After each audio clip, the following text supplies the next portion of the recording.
नमस्कार, द नगरी न्यूज की खास पेशकश खबर दिन भर में आपका स्वागत है। मैं हूं दीक्षा शर्मा। चलिए रुक करते हैं दिन भर की बड़ी खबर। राजस्थान में सीकर को संभाग और नीमका थाना को जिला बनाने की बहाली की मांग को लेकर आमजन का आक्रोश चरम पर है। तो वहीं सीकर बार एसोसिएशन संघर्ष समिति के आह्वान पर गुरुवार को सीकर बंद रखा गया, जिसका व्यापक असर पूरे जिले में देखा गया। इसके अलावा सुबह से ही दुकानें भी बंद रही और बाजार सुनसान नजर आए और सड़कें भी वीरान पड़ी रही। इसके साथ ही चप्पे चप्पे पर भारी पुलिस बल तैनात किया गया, जिससे शांति व्यवस्था भी बनी रही। तो वहीं बंद जिले के 36 से अधिक व्यापारिक, सामाजिक, राजनीतिक, छात्र और श्रमिक संगठनों का समर्थन भी मिला है। इसके चलते बंद का व्यापक असर लक्ष्मणगढ़ कस्बे में भी देखा गया, जहां दोपहर 12 बजे तक पूरा कस्बा पूर्णतः बंद रहा। हालांकि आवश्यक सेवाएं जैसे मेडिकल स्टोर, अस्पताल, पेट्रोल पंप, डेयरी और खाद बीज की दुकानें खुली रही, ताकि आमजन को किसी प्रकार की परेशानी न हो। तो वहीं धरना स्थल से वकीलों और अन्य संगठनों ने आक्रोश रैली निकाली। राजस्थान सरकार में कैबिनेट मंत्री जोराराम कुमावत के विधानसभा क्षेत्र के अंतर्गत आने वाले पावा गांव में पेयजल संकट ने गंभीर रूप ले लिया है, जिसमें भीषण गर्मी के बीच ग्रामीणों को पानी की बूंद के लिए तरसना पड़ रहा है। तो वहीं गांव की शीतला माता कॉलोनी में पानी की आपूर्ति पूरी तरह ठप हो चुकी है। हालात यह है कि महिलाएं घंटों लाइन में खड़ी रहने के बावजूद भी एक मटका पानी नहीं जुटा पा रही हैं। तो वहीं पानी के लिए हाहाकार इस कदर है कि अब महिलाओं के बीच लड़ाई झगड़े की नौबत आ गई है। इसके अलावा हाल ही में 2 दिन पहले एक सार्वजनिक नल पर पानी भरने को लेकर 2 महिलाओं के बीच विवाद इतना बढ़ गया कि दोनों ने एक दूसरे के मटके भी फोड़ दिए। यह पूरी घटना कैमरे में कैद हो गई। इसका वीडियो सोशल मीडिया पर तेजी से वायरल हो गया। इस घटना ने प्रशासन की पोल खोल दी है और आमजन की नाराजगी को भी उजागर कर दिया है। तो वहीं स्थानीय निवासियों का कहना है कि शीतला माता कॉलोनी में लगभग 40 से 50 घर हैं, लेकिन पूरे क्षेत्र में सिर्फ एक ही सार्वजनिक नल है। वह भी अधिकांश समय सूखा ही रहता है या फिर उसमें पानी बहुत कम मात्रा में आता है। राजस्थान के टोंक निवाई में बुधवार को वंदे गंगा जल संरक्षण जन अभियान का जिला स्तरीय कार्यक्रम आयोजित हुआ। तो वहीं कार्यक्रम के मुख्य अतिथि राजस्थान सरकार की कैबिनेट मंत्री जोगाराम पटेल ने जल संरक्षण को समय की सबसे बड़ी जरूरत बताते हुए कहा कि मुख्यमंत्री बजरलाल शर्मा के नेतृत्व में प्रदेश को हरा भरा और जल समृद्ध बनाने का संकल्प लिया गया। इसके अलावा उन्होंने भावी पीढ़ियों के भविष्य के लिए जल स्रोतों बचाव करने और प्राचीन जल स्रोतों जैसे बावड़ियां, कुओं, तालाबों के संरक्षण का आह्वान भी किया। तो वहीं मंत्री पटेल ने सभी को जल संरक्षण की शपथ भी दिलाई। इसके अलावा कार्यक्रम में निवाई पीपलू विधायक राम सहाय वर्मा ने प्रधानमंत्री नरेंद्र मोदी की आर्थिक उपलब्धियों का उल्लेख करते हुए बताया कि मुख्यमंत्री बजरलाल शर्मा के नेतृत्व में राजस्थान में विकास कार्यों के नए आयाम भी स्थापित किए जा रहे हैं। इसके अलावा उन्होंने कहा कि वंदे गंगा अभियान भूजल व सतही जल स्तर को सुधारने की दिशा में अहम पहल है, जिसमें आम जन की सहभागिता आवश्यक है। डीडवाना जिला कलेक्ट्रेट के वीडियो कॉन्फ्रेंसिंग कक्ष में बुधवार को जिला स्तरीय जन सुनवाई का आयोजन किया गया। इस दौरान जन सुनवाई की अध्यक्षता जिला कलेक्टर पुखराज सेन ने की। इस अवसर पर उन्होंने आमजन की समस्याएं और परिवेदनाएं सुनते हुए संबंधित अधिकारियों को त्वरित और प्रभावी समाधान के निर्देश भी दिए।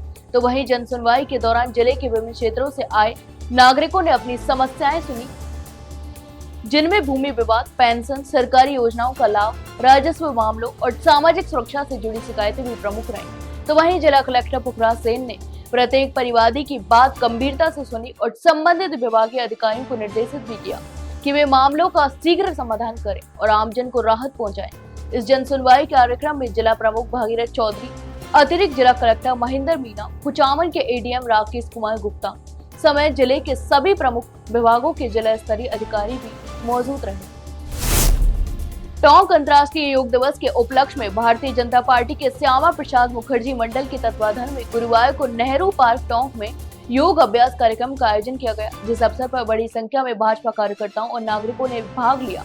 इस अवसर पर भाजपा जिला अध्यक्ष चंद्रवीर सिंह चौहान ने कहा कि प्रधानमंत्री नरेंद्र मोदी के प्रयासों से योग को न केवल भारत में बल्कि पूरे विश्व में पहचान और प्रतिष्ठा मिली है। इसके अलावा उन्होंने कहा कि मोदी जी ने वसुधैव कुटुंबकम की भावना के साथ योग की वैश्विक मंच पर पहुंचाया और 21 जून को अंतर्राष्ट्रीय योग दिवस के रूप में स्थापित करवाया, जिससे विश्व के करोड़ों लोगों को लाभ भी हुआ।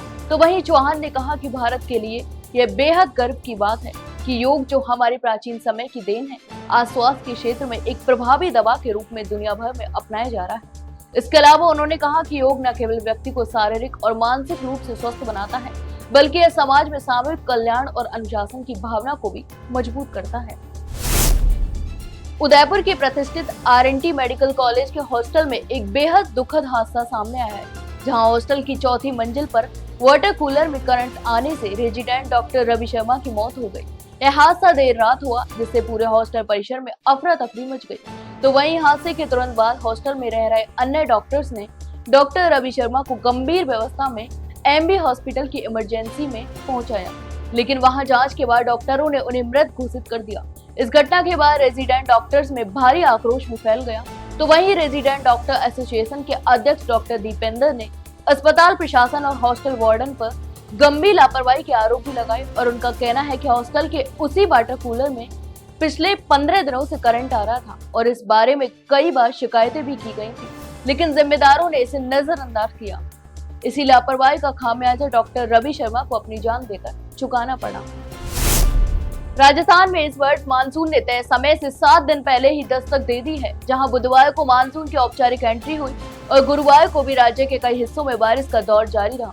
इसके अलावा कोटा, बांसवाड़ा, जालौर जैसे जिलों में बारिश दर्ज की गई, जिससे मौसम सुहाना हो गया। तो वहीं कई जगहों पर भारी बारिश से जनजीवन भी प्रभावित हुआ। तो वहीं जालौर जिले के निम्बला गांव में बुधवार शाम एक दर्दनाक हादसा भी हुआ। तो वहीं जालौर में गुरुवार सुबह करीब 6 बजे तक बारिश हुई। जिले में पिछले 24 घंटों में औसतन 6.7 mm वर्षा रिकॉर्ड की गई। तो वहीं आहोर में सबसे ज्यादा 25 mm बारिश हुई। इसके अलावा बांसवाड़ा में भी बुधवार रात 2 बजे से बारिश शुरू हुई, जो गुरुवार सुबह तक चलती रही। इसके अलावा जगपुरा में सर्वाधिक 45 mm और बांसवाड़ा शहर में 24 mm बारिश दर्ज की गई। इसके अलावा शहर के डूंगरपुर उदयपुर लिंक रोड पर 3 फीट तक पानी भर गया। तो वहीं माही बांध का जल स्तर 0.5 मीटर बढ़कर 259.5 मीटर पहुंच गया। इसके अलावा मौसम विभाग ने अजमेर, भीलवाड़ा, चित्तौड़गढ़, बूंदी और राजसमंद में ऑरेंज अलर्ट भी जारी किया है। तो वहीं बारिश से कई जिलों में तापमान में गिरावट भी दर्ज की गई है, जिससे लोगों को गर्मी से राहत भी मिली है। जयपुर में आयुष मंत्रालय, भारत सरकार और राष्ट्रीय आयुर्वेद संस्थान के संयुक्त तत्वाधान में 21 जून को जंतर मंतर जयपुर में 11वें अंतर्राष्ट्रीय योग दिवस के उपलक्ष्य पे योग संयम का आयोजन किया जाएगा। इस अवसर पर देश के विभिन्न राज्यों के साथ साथ विदेशी विद्यार्थी भी सक्रिय रूप से भाग लेंगे, जिससे योग की प्राचीन भारतीय परंपरा को वैश्विक मंच पर मजबूती भी मिलेगी। बता दें कि इससे पहले 19 जून को सुबह 5:30 बजे रन फॉर योगा कार्यक्रम आयोजित किया गया, जो राष्ट्रीय आयुर्वेद संस्थान से शुरू होकर बड़ी चौपड़ होते हुए संस्थान परिसर में संपन्न हुआ। इसके बाद संस्थान परिसर में सामूहिक योगा अभ्यास और जुम्बा डांस का आयोजन भी हुआ, जिसमें चिकित्सक, शिक्षक, अधिकारी, कर्मचारी और विद्यार्थी बड़ी संख्या में शामिल हुए। तो वहीं राष्ट्रीय आयुर्वेद संस्थान के कुलपति प्रोफेसर संजीव शर्मा ने योग को जीवन दर्शन बताते हुए कहा कि यह शारीरिक, मानसिक और आत्मिक विकास का मार्ग है। उन्होंने प्रधानमंत्री नरेंद्र मोदी और आयुष मंत्रालय की पहल की सराहना की और बताया कि 12 देशों के विदेशी विद्यार्थी प्रधानमंत्री के साथ विशाखापट्टनम में आयोजित राष्ट्रीय कार्यक्रम में योग करेंगे। ब्यावर में ब्लॉक कांग्रेस कमेटी एवं जिला सेवा दल के संयुक्त तत्वाधान में कांग्रेस नेता राहुल गांधी का जन्मदिन सेवा कार्यों के साथ मनाया गया। इस अवसर पर ब्लॉक अध्यक्ष अशोक राका एवं सेवा दल जिला अध्यक्ष विक्रम सोनी के नेतृत्व में चांग गेट स्थित स्वामी कुमारानंद सर्किल पर विशेष कार्यक्रम भी आयोजित किया गया। तो वहीं कार्यक्रम के दौरान कांग्रेस कार्यकर्ताओं ने भीषण गर्मी में राहगीरों के लिए सर्व सेवा भी अभियान चलाया, जहां सर्किल पर स्टॉल लगाकर आने वाले दिनों में लोगों को ठंडा शरबत भी पिलाया गया, जिससे राहगीरों को राहत मिली और पार्टी की सेवा भावना का संदेश समाज तक पहुंचाया गया। इस दौरान उपस्थित कार्यकर्ताओं ने राहुल गांधी जिंदाबाद और कांग्रेस पार्टी जिंदाबाद के जोरदार नारे लगाए। सभी ने राहुल गांधी को जन्मदिन की हार्दिक शुभकामनाएं दी और उनके दीर्घायु एवं स्वस्थ जीवन की कामना भी की। उदयपुर जिला कलेक्ट्रेट में मंगलवार को जिला स्तरीय जन सुनवाई एवं सतर्कता समिति की बैठक का आयोजन किया गया, जहां बैठक की अध्यक्षता जिला कलेक्टर नमित मेहता ने की। इस दौरान विभिन्न विभागों से संबंधित शिकायतें और जन समस्याएं भी सामने आई, जिनकी सुनवाई जिला कलेक्टर द्वारा की गई। इसके अलावा उन्होंने संबंधित अधिकारियों को निर्देश दिए कि आमजन की समस्याओं का प्राथमिकता से निस्तारण कर उन्हें त्वरित राहत पहुंचाई जाए।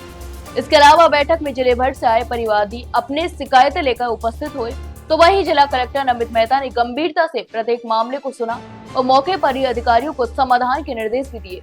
तो वहीं उन्होंने स्पष्ट कहा कि जन सुनवाई का उद्देश्य जनता की समस्याओं को सुनना ही नहीं, बल्कि उनका त्वरित समाधान सुनिश्चित करना है। तो वहीं जन सुनवाई कार्यक्रम के दौरान प्रदेश के मुख्य सचिव वीसी के माध्यम से बैठक से जुड़े और उन्होंने राज्य स्तर पर भी मामलों की मॉनिटरिंग की, तो वहीं मुख्य सचिव ने निर्देश दिए कि परिवादियों के प्रकरणों का निस्तारण संवेदनशीलता और समयबद्धता के साथ किया जाए ताकि लोगों को शीघ्र राहत मिल सके। तो ये थी दिन भर की तमाम बड़ी खबरें। कल फिर आपके साथ रूबरू होंगे, तब तक के लिए नमस्कार।